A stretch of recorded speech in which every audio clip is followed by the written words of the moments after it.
So here's my dilemma. I gotta get all these trees out of the way here if I want to make it back to my fishing spot. And I can't sit here and chainsaw my way back 2 miles like this, but I'll pop your tire. Oh my God, I don't know how, I might not be able to do this. I didn't know it was this freaking bad. Maybe it's just this one little section.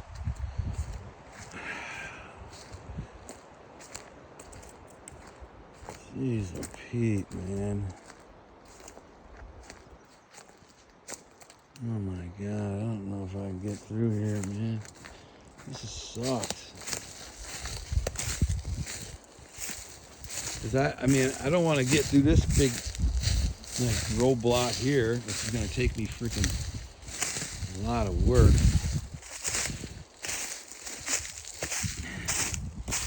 And then just have to do another one, then another one, and another one. It's just...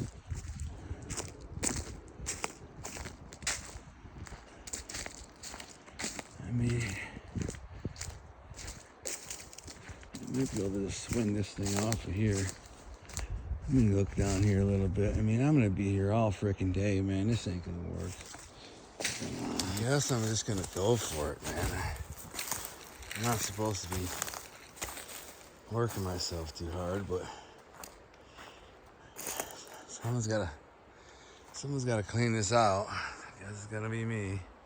I brought my chainsaw, so here we go. Well, I really wanted to spend my day fishing. I guess I have no choice but to hack my way through down this trail for 2 miles, because if I ever want to go fishing in here again, I have no choice but to. Nobody else is gonna do it, apparently. It's been 2 months, so it is what it is.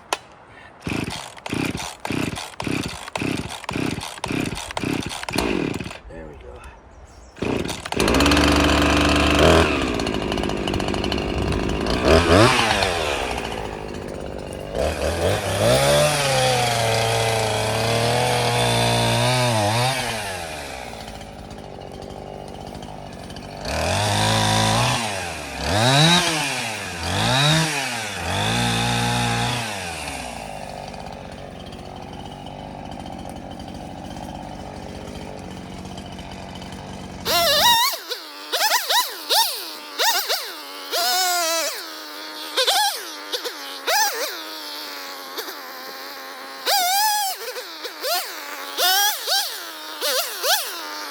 Drag it all out of there, piece by piece.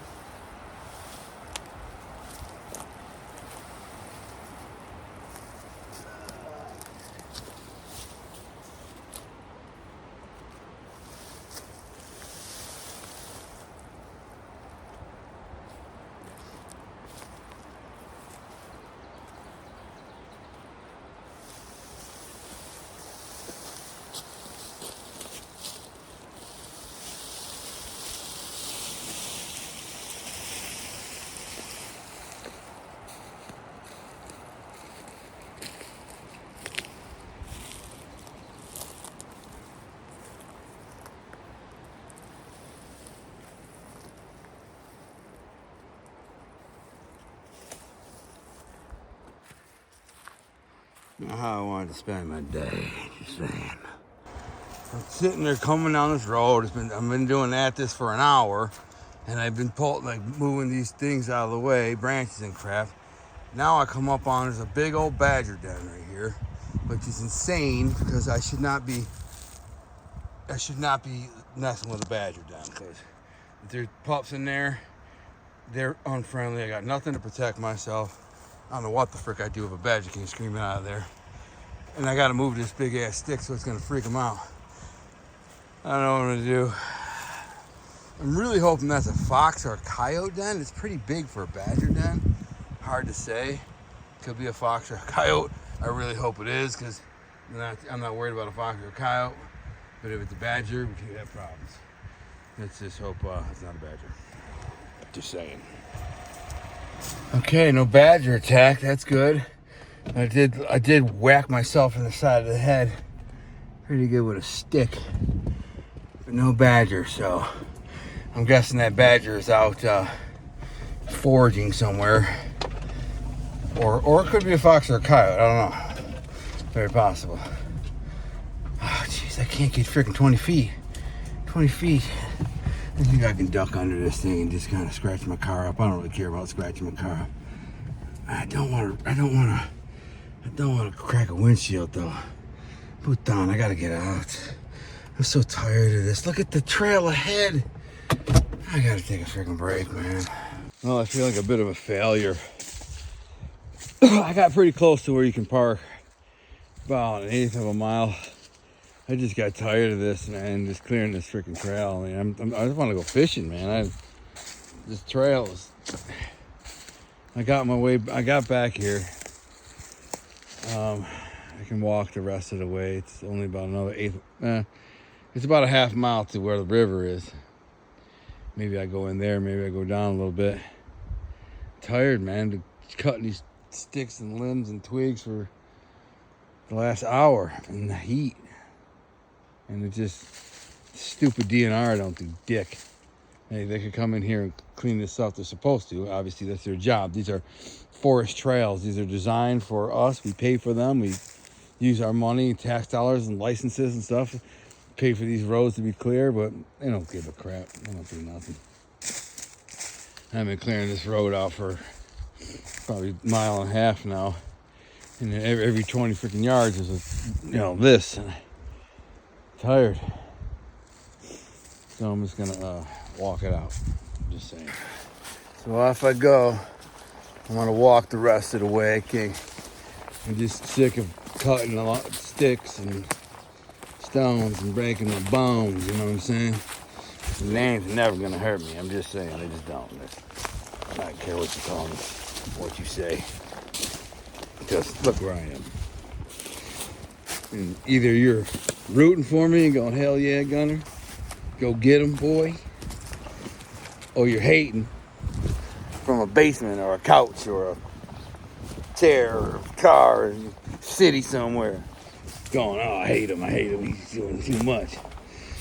And most of the good people are good, so they're just like, yeah, go get him. I wish I was with you, man. I'm gonna get up there too. I get a lot of those. I get a lot of private messages saying, I'm gonna get up there with you, Gunner. I'm gonna get up there. Or people just saying, man, like, I'm saving money to move up there, get a cabin and move up to a place where you live. And God, this is a pain in the butt. This freaking ice storm just demolished this road. I mean, I can't even see the flipping road. And I cut for an hour and crashed and smashed, and I felt my blood pressure going up. I'm like, I gotta be careful. I got high blood pressure. Wow, this is terrible, man. This is just terrible. I just want to go fishing, man. And this is the best part of the river. Especially right now, since nobody's been back here. This is the, oh yeah, I'm right there though, okay. So, I'm only, a couple hundred yards away from the whole way. I like this because people will come down here and think they're still a long ways away from the end of the trailhead.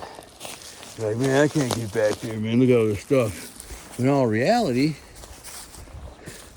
you're here. See that big rock right there?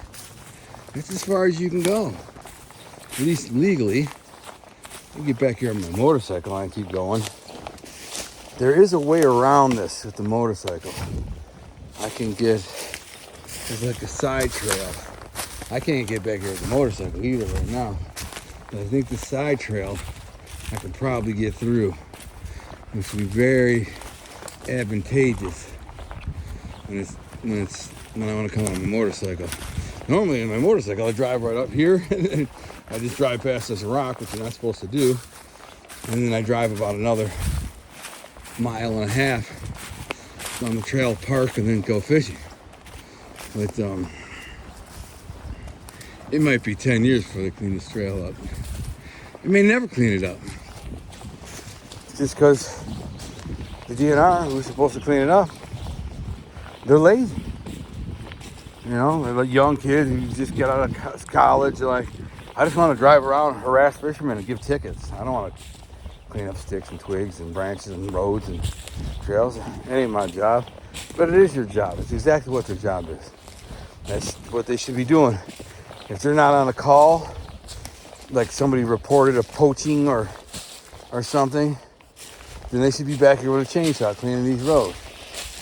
That's their job. They won't do it though. They'd rather sit there. They'll park back here and text dick pics to their girlfriends. You know, smoke a blunt and just do nothing. It's a big old tree. But we're here now, so I don't know where I'm gonna go in. I don't know. Maybe I'll walk down a little bit. Now, see, either you gotta walk way down, or you gotta go down right here. I think I'm gonna go down right here. It's not too hard to fish here. I think I'll fish a couple holes here. Okay, I don't want to push myself too hard. It's a beautiful area right here, though. I always almost swamp out when I cross the river here because it's deceptive. It looks like it's shallower than it is. And one time I went across there and bloop, under I went. But that might get some action here. There's a couple good holes down here. Let's see what I can get into. I'm at the top of this hill. I gotta climb down this hill. There's a nice hole right there. Another hole there. There's a few holes down there. We're gonna check it out. I'm just here really for the beauty of the day. I know some good spots down there though. I gotta think this one out. I'm gonna eat me a protein bar and think it out. I'm saying. This is such a beautiful spot. This is what my swimming hole, so where I usually come during the summer when it's hot to swim. So I'm gonna have to move this tree. Next, when I come here to swim, I'm just gonna jump in there and I'll drag this tree over to the bank over there. No big deal. Although that tree there makes for good cover. I just saw a nice little smallmouth bass swimming around down there. It came after my worm but didn't bite. This is a funny spot because one time we were here, I was fishing, Maria was laying in the sun right here. Kind of had a blanket laying there. And she kept telling me there were frogs jumping off the side of the hill. And I'm like, you know, it was towards evening, so I guess the frogs were kind of heading towards the river. But I wasn't seeing them because I was in the river fishing, you know. And then I'm over there and she screams bloody murder. Just screams. I turn around. What the frick, man? You scared the hell out of me. She's like, a frog jumped off my head. I'm like, what? What are you talking about? It jumped off your head. It jumped off the hill and like leapfrogged literally off at the top of her head into the water, into the river. She screamed. I didn't believe her at first. I thought she was just making it up, but she swore up and down that a frog jumped off her head. Anyways, it's such a beautiful area. Beautiful setting. I'm just gonna get in here and water's shallow. I know there's a bass in this hole. I already saw it, but this is not the angled approach.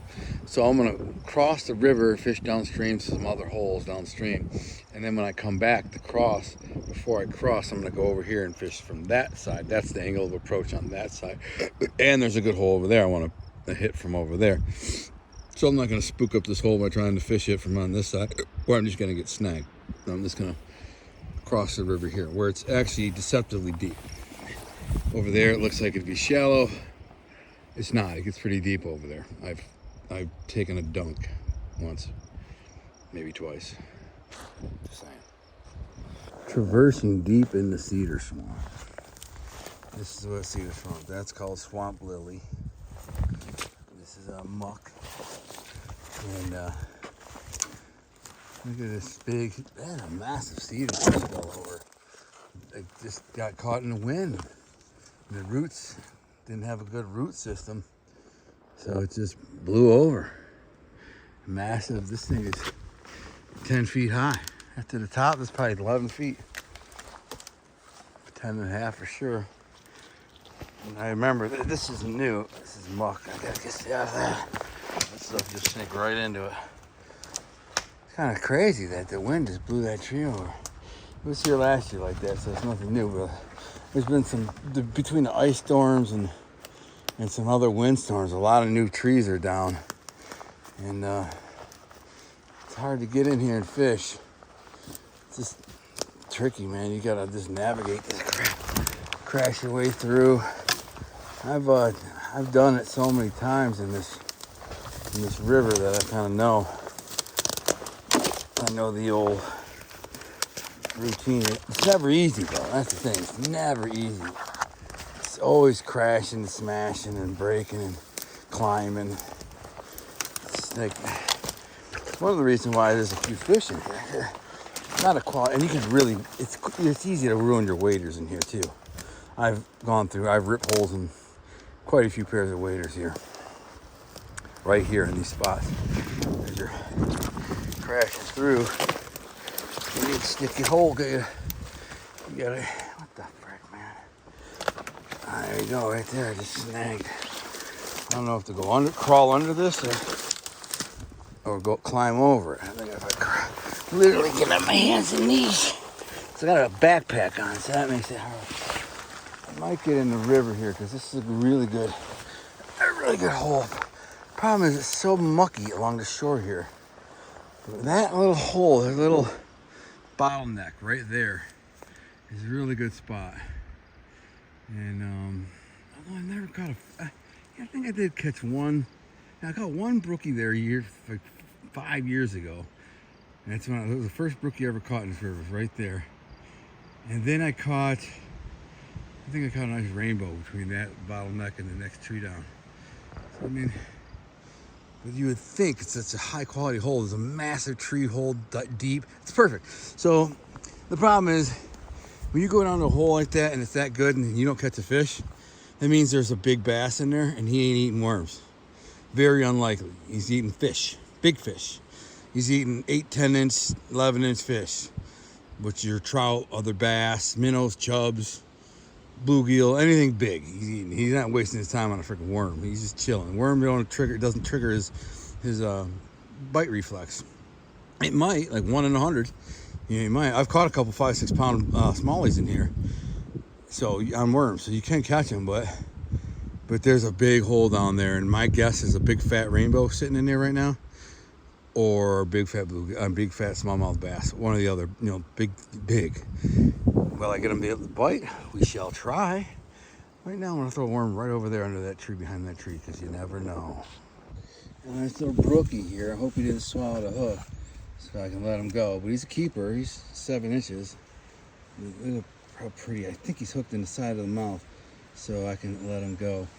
Let's take. Oh, look how pretty that fish is. Look at the color. Let me take a picture. Oh yeah. Is he hooked? Yeah, he's hooked in the. Yep, right in the side of the mouth. Good, I can let him go. Wow, and he's chunky and healthy. Look at this guy. What a pretty fish in the sun. Wow.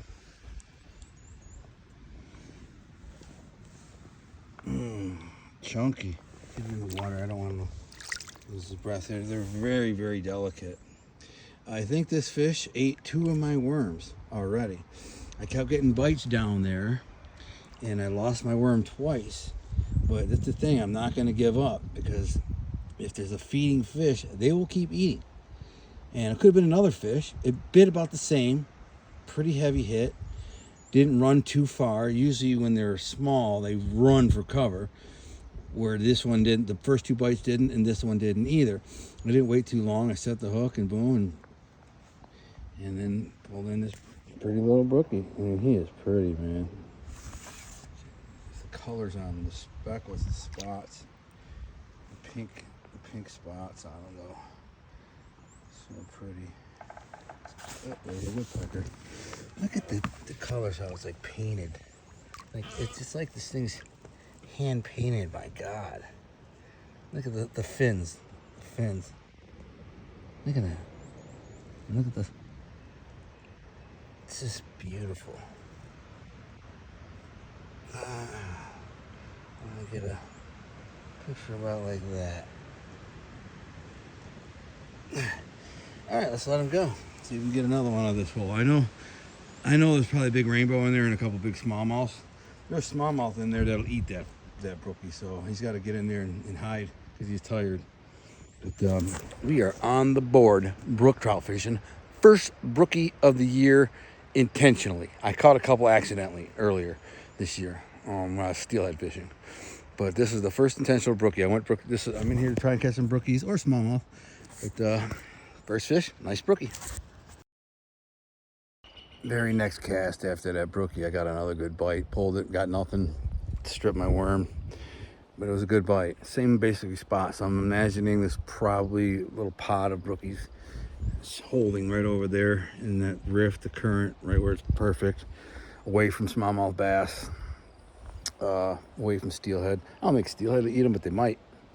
And they're steelhead are leaving the river now from upstream. They're leaving their spawn. They're leaving the river. And if they, they're opportunists. If big, nice, fat 8-inch brook trout happens to swim by their face, they might just and eat it. Because I've caught them on like rapalas and stuff that are 6-8-inch rapalas in rivers like this. So they will bite, fish bait. So if there's a brookie swims in front of them, they might eat it. So that's why I'm a little worried about the one that I let go. He's tired out. I don't know where he went. Hopefully he hid and will catch as his second wind. Because if he swims around all the big smallmouth will get him, smash him. Because the smallmouth will sense weakness. It'll know that that fish isn't acting right. Something funny about him. He's acting weak.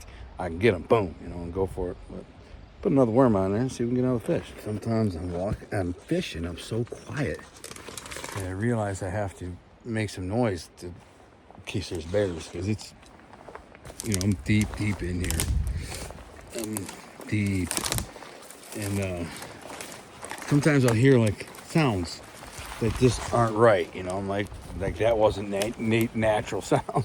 It could have been a deer. It could have been anything, but it could be a bear.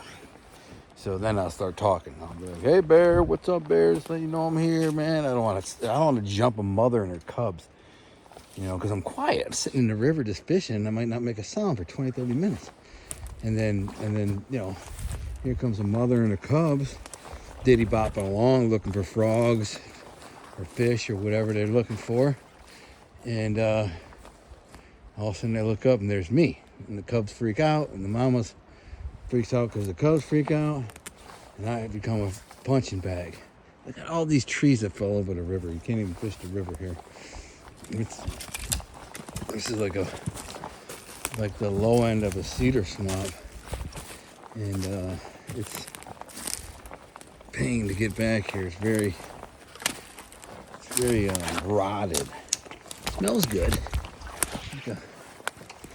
Like a rotting forest. These trees are all new. They just fell in the spring. Looks like there's a good hole over there, man. I might have to make my way over there on my way back. They're just checking out the river. Everything's different. Everything looks different. I might throw a worm right under there. That could be a decent hole. I don't know. I can't even see what's on the other side of that. We shall see. Look at this. This is the river, and it flows. These are all down trees that have fallen over. So that's the river. It goes underneath all of that. And then there's this tree, and there's this tree, and there's this tree. And really, I don't even recognize where the hell I am, which is really weird. I've been down here many times, but I'm past where there's a tree that's leaning in, and it's hard to get around because there's a spring and it's mucky, and I must have passed it because I'm down here and don't recognize where I am. There's an otter house out somewhere over here. I kind of know where I am, but I passed that one spot. I don't remember passing it. It's just super weird. So it's changed so much, the topography or the land, because of all these fallen trees due to the ice storm, that I don't even recognize where the hell I am. And I would go down there and try to keep fishing, but it's getting late. It's a lot of energy to burn to get down there. I could climb up that hill and go down there, but it's just not really, I don't recall there being any really good holes down there, so it's not really worth burning the energy. I've been down this far many times, but it's like, I caught a big, like 14-inch brookie, a huge brookie, the biggest brookie I ever caught in this river. One of the biggest I caught in southern Michigan. I caught it right down here, but everything's changed so much. I can't even recognize where it is. It's somewhere. I think it's actually was, because what happens is when these trees fall into the river, they redirect the current all over the place. And like logs that I used to know are now gone or covered up. Boulders that I used to know are now gone and covered up. So I think where I caught that big brookie was right around here somewhere. But it used to look a lot different. And so, God only knows, these big giant trees fell in the river. 2 giant cedar trees. One fell that way, one fell this way. And you can't tell how big they are from here, but they're big. Trust me when I tell you. They stretched across the river easily, and the river's probably 50 feet wide here, and they stretch across, and it's probably a 60-foot tall tree for a cedar tree. That's a pretty big tree. Everything's scratching me up. Trying to find out, is that an otter hole? Might be. I'm trying to figure out where the hell I am out here. Jeez, it's just, I'm gonna have to remap the whole river, man. Actually, I think this is where I caught that. This is actually where I caught that big brookie. Yeah. I was up there. That tree was not falling over. That tree had not fallen over. And I was fishing on the other side of that tree, drifting down here. And there was a bunch of brookies in here, and then one big bully Debo brook trout. And as soon as I casted, he just went and deboed all the other fish away from the worm and grabbed it. And I couldn't believe it, man. It was like I watched it all happen, and I set the hook, and I caught this huge brookie, big fat, like 14-inch hook jaw brookie in southern Michigan, which is super rare. And this is not prime brookie water because the water's too warm. So it was really a trophy for this little creek, for this little river. And I would have let it go, but he swallowed the hook, so I ate him. Just saying it. But somewhere in here I caught him. And now I gotta map out this whole river all over the summer and figure out where the new holes are, because they're not down here anymore. The good holes are, there's one good hole down here. I just fished it. I caught a brookie in it. But like all the, having to map out, there's about an 800-meter stretch of river that's, God only knows what it looks like. Maybe it's better, maybe it's worse, but I'm gonna have to map it out and figure it out. Hopefully there's some good holes that are fishable. See, like holes like this, they're not fishable. There's too much brambles, too many sticks, there could be big brookies just sitting under that tree right there, but probably too shallow. But theoretically, it could be a brookie just sitting there. But you can't cast, you can't do nothing. It's just brambles. You can't get a bait in there, so you just walk on by. But, looking for a spot where you can fish, that is fishable, where you can make a drift from the right angle and make a cast, and then boom, those are the ones. That's a good hole on the other side here, man. I might cross and go look at it. That's what I'm going to do. I'm on my way out of here, heading out. I always stop here. This is the, what I call the bear poop spot, the scenic overlook. There's always bear poop here. I'm not seeing any right now, but we got some. Yeah, right there, look, right there, bear poop. That's bear poop, old bear poop. For some reason, a bear likes to poop here, so it's like an overlook. You can see the hill that I'm having to traverse. It's going up. That's what I gotta go up. But I didn't get a lot of fish, but I did get one nice brookie.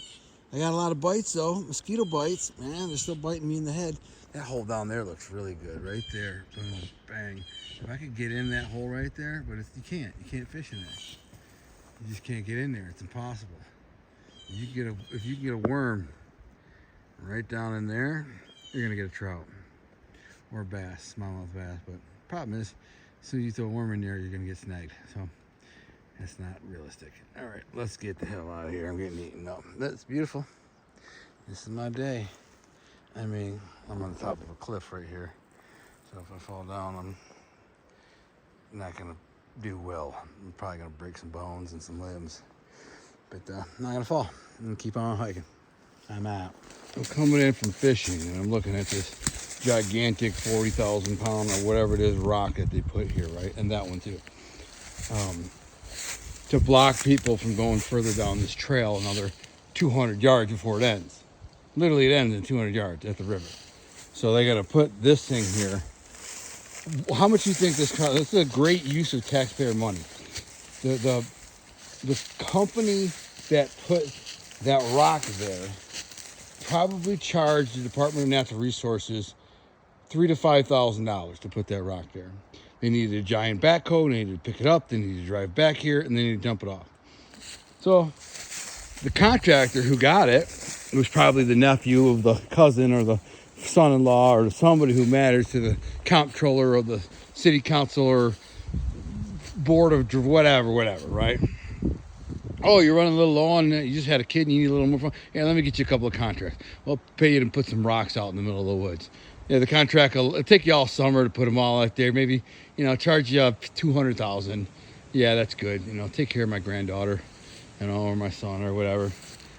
And some guy has a backhoe paid for, or he leases one and drives this rock back here, and it costs to lease the backhoe is $500 a day, and he makes $10,000 a day dropping boulders in the woods. Because they couldn't put some trees there. They could have pounded some logs in there like other places, or put a little railing in there, or just chopped a couple trees down and just left them there. It's not like you're gonna drive over trees like this if you just did that. No, we're gonna put some rocks in there and we're gonna build a county. Because there's these rocks all over this park here. It's not a park; it's a state forest. But I mean, there's rocks like blocking all over, so somebody got paid big buku bucks to put them there. It's the way it works, man. It is like Hazard County up here in the middle of the woods.